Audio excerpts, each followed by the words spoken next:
आप सबको मेरा प्रणाम। आज का विषय स्वतंत्रता। आप क्या स्वतंत्र हैं या किसी के अधीन हैं? आपको कोई दूसरा व्यक्ति स्वतंत्र नहीं करा सकता। स्वतंत्र आपको स्वयं ही होना है। अधीन है बुद्धि से स्वतंत्रता, चाहे मन के अधीन है मन से स्वतंत्रता, या किसी पुरानी आदत के अधीन जिससे आपको स्वतंत्रता पानी। स्वतंत्र होना अपनी मर्जी से, एक आत्मा का स्वतंत्र होना, बुद्धि से स्वतंत्र होना, मन से,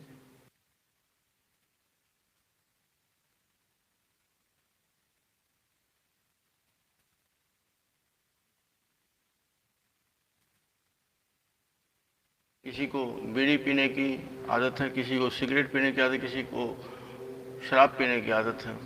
उन आदतों से किसी के विषय वासनाओं में भटकने की आदत है, विषय और वासनाओं में भटकने की आदत है। क्या आप अपनी आदतों से स्वतंत्र हो सकते हैं? क्या आपके भीतर बार बार आने वाली सोच से आप स्वतंत्र हैं?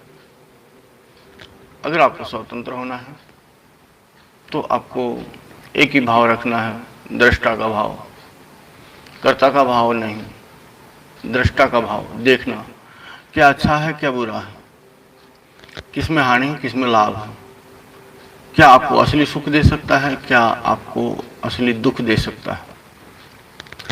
लेकिन कुछ चीजें हैं, आपका मन है, सुख देगा तो भी असली देगा, दुख देगा तो भी असली देगा। आप नकार नहीं सकते, आप नकार नहीं सकते। अपने जो भी आप करें आप स्वतंत्र होकर करें, जिसमें किसी की बंदिश ना हो, आपको अच्छा लगे।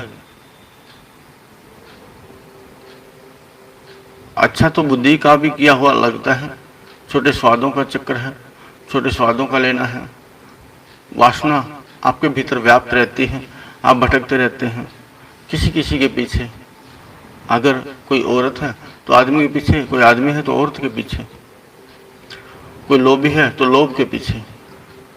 वो हाय हाय करता करता फिरता है, मुझे ये चाहिए, मुझे ये चाहिए, मुझे धन चाहिए, मुझे धन चाहिए। कामी आदमी अपने कामुकता के पीछे भागता है, लोभी आदमी अपने लोभ के। और जो मोह माया में फंसा है वो भी अपनी मोह माया के पीछे ही दौड़ता रहता है, दूसरों में भेद करता है, अपनों को बढ़ाना चाहता है। लेकिन ये क्या अच्छी बात है? क्योंकि हम सब एक ही पिता की संतान हैं, क्योंकि हम सब एक ही पिता की संतान, हमारा पिता एक ही है। क्या अपने कुटुंब, जहाँ तक आपका मन भ्रमण करता है, जहाँ तक आपका अपनापन होता है, क्या वहाँ तक आपको मोह से वंचित नहीं हो जाना चाहिए? क्या सबसे मोह नहीं हो जाना चाहिए? क्या अपनों से को सबको बराबर नहीं रखना चाहिए? बराबर रखना चाहिए, सबको बराबर रखना चाहिए। जो आदत अपनी आदत का इस्तेमाल करता है, जो अपनी आदत के अधीन है, वो उसी आदत में संलिप्त होता है। लेकिन आपका भाव दृष्टा का होना चाहिए। दृष्टा, थोड़ी कोशिश, थोड़ी लगन की आवश्यकता है। अगर आप दृष्टा हैं तो आप देखते हैं, अच्छा है तो आप करते हैं, गलत आप छोड़ सकते हैं। लेकिन अधीन होने के बाद आप छोड़ नहीं सकते, आपको लाचारी मजबूरी है, वो काम करना होगा जो आपकी बुद्धि और मन कहेगा। इसीलिए बुद्धि और मन की से स्वतंत्रता होनी चाहिए। बुद्धि और मन से स्वतंत्र हो गए तो बुरी आदत, गलत आदतों से, पुरानी आदतों से भी आप वंचित हो जाएंगे। वंचित होना भी चाहिए, वंचित होना भी चाहिए। आप रूपरेखा स्वयं की बनाते हैं। कौन बनाता है? बुद्धि बनाती है तो अपने अनुसार, मन बनाता है अपने अनुसार, और आप बनाते हैं तो अपने अनुसार। आपकी रूपरेखा बड़ी सुंदर होगी, मन की रूपरेखा थोड़ी हल्की होगी, और बुद्धि की रूपरेखा और भी हल्की होगी।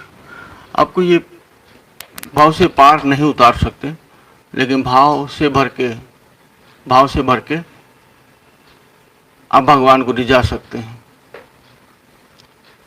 खोज आपकी शुरू हो, पुरानी आदतों को छोड़ दें, नई आदत बना भी लें, लेकिन इतनी गहरी ना हो कि आप उसके बिना जी ना सकें। एक आदमी नौकरी करता था रेलवे में, फाटक पे ड्यूटी थी, वहां से रेल गुजरती रहती थी। जब रेल आती, फाटक बंद करना, रेल चली जाती, उसके बाद फाटक खोलना उसका काम था। समय आने पर रिटायरमेंट हो गया। रिटायरमेंट होने के बाद वो अपने घर आ गया, अपने घर में रहा। एक दिन देखा पूरी रात नींद नहीं आई, दूसरे दिन देखा पूरी रात नींद नहीं आई, एक बेचैनी और लगती थी। तीसरे दिन अपनी चारपाई को रेल की पटड़ी के साथ ले गया, वहां बिछाया। वहां से रेल गुजरती रहती, उसको नींद आई। उसकी आदत ही बन गई थी, जब तक रेल की आवाज ना आए तो उसको नींद नहीं आती थी। ऐसे ही बहुत सारी आदतों से हम बंधे हुए हैं, और कुछ दकियानुसी कारण भी होते हैं जिससे हम जानबूझ के बंधते हैं। एक प्रकार का भ्रम, एक प्रकार की शंकाएं आपके भीतर उपजती रहती हैं। उपजाऊ तो छूट जाना चाहिए, आपका दृष्टिकोण बदल जाना चाहिए। आप दृष्टा हैं, दृष्टा बन के हर चीज को देखने के बाद उसका इस्तेमाल करें तो मजे की बात है। उसका इस्तेमाल देख के करें तो मजे की बात है। लेकिन हम है कि पहले ही दरिया में घुस जाना, पहले ही दलदल में घुस जाना, और फिर देखते हैं सुंदर कौन। जब आप दरिया में दलदल में घुस चुके हैं तो कैसे निर्णय ले पाएंगे कि सुंदर? आप सुंदरता के स्पर्धा में कैसे आएंगे? स्पर्धा में भी आगे चाहिए, लेकिन लिप्त हैं आप हर चीज में, पुरानी आदतों में। पुरानी आदतों को छोड़ने के बाद बीड़ी पीनी है, बीड़ी ना पिएंगे तो आप मर नहीं जाएंगे, लेकिन आपको लगता है ऐसे कि जैसे मेरे प्राण निकलेंगे। जैसे आप शराब पीते हैं, शराबी आदमी के भीतर अगर शराब ना जाए उसको लगेगा जैसे मेरा अंदर से सब कुछ खाली है, सब कुछ अंदर से खाली, मैं समर्थ नहीं हूं कुछ भी काम करने के लिए। कोई चाय का आदी है, चाय पीने के बाद ही, कोई बीड़ी पीने का आदी है, बीड़ी पीने के बाद ही पाखाना जा सकता है, चाय पीने के बाद ही बिस्तर से उठ सकता है। जब भी उठेगा कम से कम 1 या 2 बीड़ी पी के उठेगा बिस्तर से, या कुछ और साधन उनके पास है। सीधी सादी जीविका आपके बस में नहीं, बदल दी है आप लोगों ने, लेकिन सीधी सादी जीविका वो क्या है? जो आदतें हैं उन आदतों को छोड़ देना, समय के अनुसार उन आदतों को बदल देना। बदलने में अगर आप सक्षम हैं तो बहुत ही अच्छा रहेगा। आप अपने भगवान को पा सकते हैं, भगवान के प्रति श्रद्धा और भाव। जब कोई जैसे भिखारी मांगने जाता है, भाव भले ना हो, लेकिन उसकी जो कलाकारी है वो दाता को 100 दुआएं देता है, रिझाता है कि मुझे अधिक से अधिक दान दे, मुझे अधिक से अधिक दान दे। मांगने के, लेकिन हमारी अपनी संपदा का इस्तेमाल हम नहीं करते। झूठ बोलने की आदत, झूठ बोलना, आपके पास सब कुछ है लेकिन कहेंगे कुछ भी नहीं। आपके पास सब कुछ है लेकिन कहेंगे कुछ भी नहीं, जबकि दाता ने तो आपके को इस तन के भीतर, 5 तत्वों के भीतर बहुत कुछ दिया है, जिसका आप इस्तेमाल करके आप करोड़पति नहीं अरबपति हैं। और पैसे का ढेर अगर आप कमा भी लेंगे तो क्या आप संग ले जा सकते हैं? क्या आप परमात्मा आपको अधिक प्रेम करेगा? नहीं। परमात्मा का प्रेम ही, परमात्मा से प्रेम ही परमात्मा का प्रेम बढ़ाता है। परमात्मा पे विश्वास ही उनका विश्वास आपके ऊपर बढ़ाता है। आप उन पर विश्वास करें, वो आप पर विश्वास करें। आप उन पर विश्वास करें, वो आप पर विश्वास करें। यही तो एक अच्छी सोच और समझ है। लेकिन नहीं, हम भीख मांगते हैं, हमेशा भीख मांगते हैं, लेकिन सच्चे मन से स्वतंत्र होकर प्रेम नहीं कर सकते। एक भिखारी भीख मांगता था, हमेशा गले हुए सड़े हुए वस्त्र पहनता था, बदबू आती थी कपड़ों से, लेकिन वहीं बैठा रहता था एक झोंपड़ी बना के। उस झोंपड़ी में रहते रहते काफी समय बीत गया, अंत समय भी आ गया और वो गुजर भी गया। उसके झोंपड़े में उसने देखा कि जगह जगह पैसे छुपाए हुए हैं। लोगों ने देखा, हाँ पैसे छुपाए हुए हैं, उठा लिए, इकट्ठे किए, जो उसने जीवन भर मांगे और कमाए थे। लेकिन जो असली चीज थी वो कुछ और थी। लोगों ने कहा यहाँ मिट्टी के ढेर पड़े हैं, ये काफी समय से गंदा किया हुआ है। लोगों ने उसकी झोंपड़ी उखाड़ी, हटा दी और जो मिट्टी का ढेर था उसको भी बराबर करने लगे। वहां देखा कि अनमोल खजाना है। जहां वो भिखारी इतने दिन बैठ के गया, लेकिन उसको वहां कोई खजाना मिला ही नहीं। वो बस अपने से ही मांगता चला गया। अगर वो थोड़ा गहराई में जाता तो वो खजाना उसको मिल सकता था, थोड़ी खुदाई करता उसको मिल सकता, लेकिन अनजान था उससे। लेकिन खजाना बहुत बड़ा था। अद्भुत प्रक्रिया है।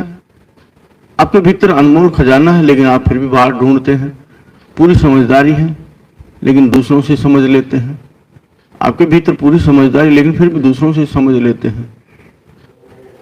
जो ज्ञान, जो ध्यान जो आपके भीतर है वो बाहर नहीं। आपकी आत्मा श्रेष्ठ है, लेकिन आप मानते नहीं। आप सबकी आत्मा श्रेष्ठ है, लेकिन आप मानते नहीं। आत्मा तक पहुंचने के लिए आपको सहज होना होगा।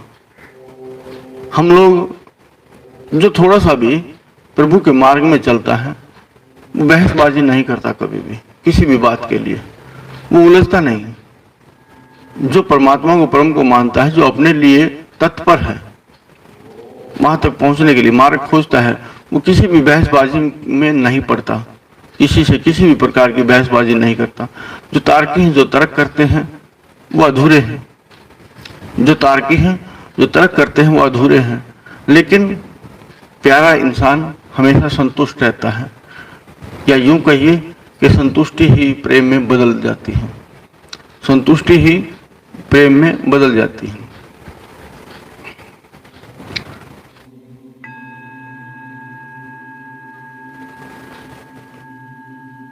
खान पान की भी आदतें होती हैं।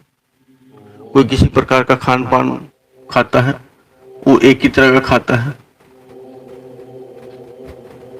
ऐसे ही जैसे एक बैल को कोलू से बांध दिया जाता हो और बैल कोलू को घुमाता रहता है, एक ही जगह चक्कर काटता रहता है, एक ही जगह, और वही उसकी आदत बन जाती है।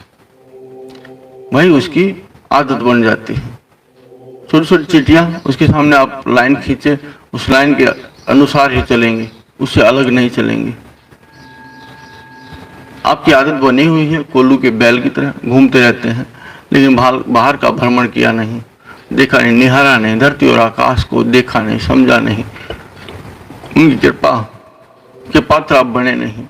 बने जिसके प्रति भाव आप रखेंगे, जिसके प्रति आप जान जाएंगे, वो उसका विषय अथाह है, उसका प्रेम अथाह है। उसके बारे में आप अगर जागरूक होंगे तो उसका लाभ भी ले सकते हैं, लेकिन जागरूक नहीं आप, जानते नहीं आप, तो उसका लाभ भी नहीं ले सकते। आपके तन के भीतर, 5 तत्वों के भीतर जो आप हैं, जो एक ब्रह्म है, जो एक आत्मा है, बहुत ही सुदृढ़ और ज्ञानवान है। हर किसी ने बताया है कि आत्मज्ञान से बड़ा कोई ज्ञान नहीं, आत्मज्ञान से बड़ा कोई ज्ञान नहीं। आत्मा तक पहुंचने तक के लिए आपको क्या करना होगा? बहुत ही सहज विधि है, बहुत ही सहज विधि है। अपने मन को समझें, इंद्रियों की पूर्ति करें, इंद्रियों को भी समझें, बुद्धि को भी समझें और मन को भी समझें। उसके बाद आप स्वयं को भी समझें, स्वयं का स्वरूप कैसा है, कर्म कैसा है, सोच कैसी है, समझ कैसी है। क्योंकि बुराई आत्मा कभी ना करती ना सुनती, बुराई से उसको कोई मतलब नहीं। आत्मा जागती है तो बहुत सारे सुंदर पहलू संग लेके आती है। बुद्धि अगर जागती है तो बहुत सारी शंकाएं क्लेश संग लाती है। बुद्धि तो बस अपने इंद्रियों की पूर्ति तक ही सीमित है। बुद्धि तो अपने इंद्रियों, 9 इंद्रियां, लेकिन 9 इंद्रियों के पार 10वां द्वार है। और 10वें द्वार के लिए ही इंसान की कोशिश है 10वें द्वार से बाहर निकले तो एक मरण होता है, एक मरण जीवित अवस्था में, एक मरण होता है, प्रवेश होता है, आकाश में प्रवेश। और फिर उस आकाश का आप गुणगान करें, जो जो आप देखें सही का आकलन करें। बहुत सारे लोग होते हैं, दक्यानुषी होते हैं, वो क्या करते क्या है, कोई कितनी भी अच्छी सुंदर चीज होती है, वो पूरा श्रेय सामने वाले को नहीं देते, न भगवान को न इंसान को। श्रेय देना तेरी दया से सब कुछ हुआ है। माता पिता को कहना कि आपकी कृपा से मैं सुदृढ़ भी हूं और सही भी हूं। माता पिता को जो कहता है कि आपकी कृपा से, लेकिन ये नहीं कहता, कोई नहीं कहता, ये कहने के आदि नहीं है। परम को भी जो दिया तूने बहुत सुंदर दिया है, जो दिया तूने बहुत सुंदर दिया है। मैं इस लायक तो नहीं था, लेकिन तेरी कृपा अपार है, तू बड़ा ही अच्छा और बड़ा ही सुंदर, बड़े अच्छे हृदय का है। परम पिता को भी कह सकते हैं, माता पिता को भी कह सकते हैं, जो जिनकी आप पर कृपा रहती है, चाहे गुरु हो, चाहे गुरु तुल्य, चाहे गुरु हो, चाहे गुरु तुल्य, सबके प्रति आप श्रद्धा भाव और आभार व्यक्त कर सकते हैं और करना भी चाहिए, जरूरी है। क्योंकि कहीं ना कहीं किसी न किसी की कृपा आप पर बरसती अवश्य है, चाहे आपको पता हो या ना हो। कोई किसी न किसी की चाहत आपके ऊपर बरसती है। लेकिन ये देखिए, जानिए, अच्छा इंसान हमेशा अच्छाई करेगा, बुरा इंसान हमेशा बुराई ही करेगा, बुरा इंसान हमेशा बुराई ही करेगा। आपका सानिध्य किसके संग है, ये आपके लिए जरूरी है। आपका सानिध्य चोर के संग है या लोभी के साथ है, तो आपके भीतर विवेक गुणवत्ता आनी शुरू हो जाएंगी। क्रोधी के संग है, लोभी के संग है, या मोह माया में फंसे हुए के संग है, या भयभीत जो है उसके संग आपकी मित्रता है। वो समझना आपको है कि किसके संग आपकी मित्रता गहरी है।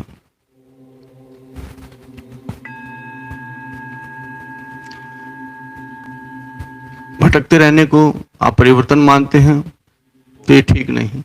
इम्प्रूव करना, विषय वासना में फंसे हुए इंसान न अपने घर से संतुष्ट न बाहर से संतुष्ट, वासनाओं में ही फंसे रहते हैं और भटकते रहते हैं। वो कभी कभी सबसे ऊपर का स्थान नहीं पा सकते, सबसे ऊपर का आनंद नहीं पा सकते, क्योंकि बाहर की दुनिया में कोई आनंद है ही नहीं। सही, लेकिन आपके भीतर की दुनिया में आनंद भी है और परम आनंद भी, आनंद भी और परम आनंद भी। लेकिन उसकी खोज, उसकी रुचि, उसके लिए आपको अथाह कोशिश करनी होगी।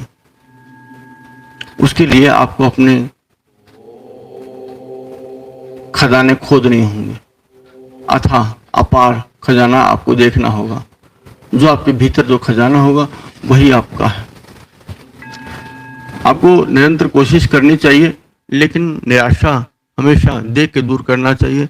जैसे आप अपने घर में एक गृहिणी जो अपने घर को सुंदर रखना चाहती है, वो हमेशा गंदा कूड़ा करकट या रेत बिखरे हुए हमेशा सफाई करती रहती है। आप भी अपने भीतर की सफाई रोज निरंतर कर सकते हैं। गलत विचारों की धारा को सही करें, अच्छी संगत रखें, परमात्मा को हमेशा स्मरण रखें, माँ बाप का हमेशा ध्यान रखें। माँ बाप आपके आदर्श होने जरूरी हैं। अगर आपने माँ बाप को आदर्श मान लिया, माँ बाप को आपने आदर्श मान लिया, तो माँ बाप भी आपको आदर्श बन के दिखाएंगे। क्योंकि माँ बाप से सुंदर, माँ बाप से अच्छा कोई मित्र नहीं है। माँ बाप अपने आप में पूर्ण का भगवान है, एक इंसान के लिए, एक अबोध के लिए। और माँ बाप अगर सच्चे और अच्छे हैं तो वो भी आपको उसी राह पे डालेंगे जिस राह पे उनको अच्छा सुंदर सुख मिला है, जिससे उनको कामयाबी मिली है। माँ बाप चाहे कितनी भी चेष्टा कर लें, लेकिन परम की मर्जी के बिना सृजन नहीं होता। क्या इंसान की चाहत पूरी होती है? नहीं, परमात्मा की चाहत पूरी होती है। प्रकृति के पास तो आपके दुख कर्मों का हिसाब है, प्रकृति के पास तो आपके कर्मों का हिसाब हो, और प्रकृति ही संसार को बढ़ाती भी है। प्रकृति ही बड़ा भी करती है, प्रकृति वापस भी लेती है, फिर प्रकृति देती है, फिर वापस लेती है। वो आपके कर्मों के अनुसार है कि आप कर्मों से कितना छुटकारा पा चुके हैं, कितना बेकार की चीजों से छुटकारा पा चुके हैं, कितना आप आगे बढ़ चुके हैं कि प्रकृति भी आदर और मान करे आपका। ऐसा कर्म आपको करना चाहिए, जरूरी है। प्रकृति भी आपका आदर मान और सम्मान करे, ऐसा कर्म आपको करना चाहिए, जरूरी है। ये थी आपकी आदतों के बारे में कि जो गलत आदतें हैं वो छूट जाएं तो बेहतर है। ऐसी आदत ना डालें जो आपके लिए आगे बढ़ने में बाधा हो, बाधक बने। ये ठीक नहीं। असली कर्म एक ही है, आत्मा से परमात्मा का मिलन। ये आपको रोज अगर आप करवाएं तो बेकार की चीजों में आपकी रुचि नहीं रहेगी, गलत चीजों में आपकी रुचि नहीं रहेगी।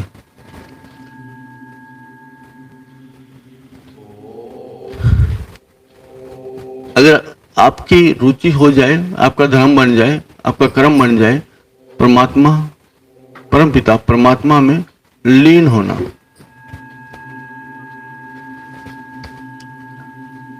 तो अपने जीवन को, अपने जन्मों की दौड़ को आप कम कर सकते हैं।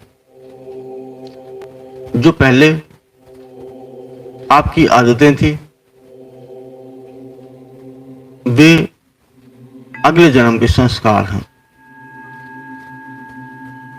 जो पिछले जन्म की आदतें थी वे अगले जन्म के संस्कार हैं। इस जन्म की जो आदतें हैं अगले जन्म में संस्कार बन ही जाएंगे।